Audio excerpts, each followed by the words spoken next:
The Trump administration claims it knows the location of every migrant child in custody, but matching those children with their parents, that might be a very different story. Some parents are still in adult-only detention centers being charged with the misdemeanor crime involved with being in the U.S. illegally. Migrant advocacy groups also report issues with the government hotline number, where operators may or may not have details about any given child at any given moment. Then there's the finding that children possibly moved to shelters in another state. More than 2,000 children, of course, sitting in facilities waiting for this process to play out with no end in sight. CNN's Ed Lavandera has been following some of these cases near the border. We care! We care! As protests over the separation of children at the border continue today, there is still no clear reunification process for divided immigrant families. I didn't like the sight or the feeling of families being separated. Since President Trump's executive order last week, the federal government says over 500 children have been reunited with their families. But that leaves more than 2,000 others still in limbo, scattered around the country. There is no plan in place. There's a lot of confusion. There's a lot of contradiction.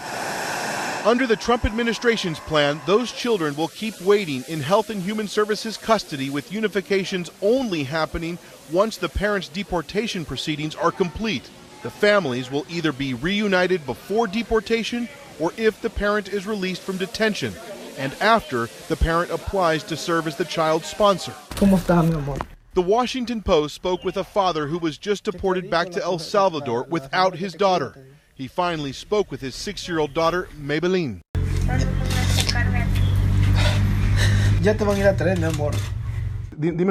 And we spoke to a mother held in the Port Isabel Detention Center in Texas on Friday. Today, she is still separated from her 9-year-old son. It's a trauma we will never forget, she says. Every one of us, all of the mothers who are here, as well as all of the kids. She hasn't been able to speak to her son or find out in which facility he's being held. One woman told me about her 7-year-old child finally being able to call, and she couldn't actually hear anything because the child was crying so hard. And the only thing the child could say that she could hear was, "Mom, you don't love me. Why did you leave me?" ICE officials are working to set up phone calls between parents and their children today, according to an attorney working with clients inside Port Isabel. They're telling us it's a logistical process, but in reality, I mean, the vast majority of the people we spoke with have not spoken with their children at all. No contact. They're not even told where their child is. But Senator James Lankford of the Senate Homeland Security Committee insists the Trump administration does know where every single child is located.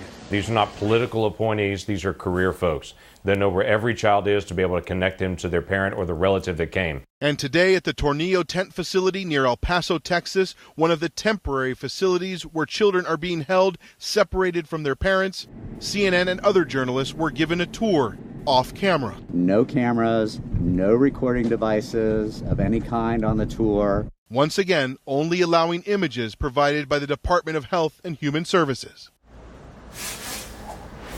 And Jake, activists with the group called the Texas Civil Rights Project, which has been highly involved in all of this for the last few weeks, say that they have been able to confirm that 2 children have been deported without their parents. And there's even a more sign here as well today, Jake, that the federal government preparing to house even more immigrants. The Secretary of Defense saying earlier today that Fort Bliss in El Paso and Goodfellow Air Force Base will also be used to house undocumented immigrants in the coming weeks. Jake?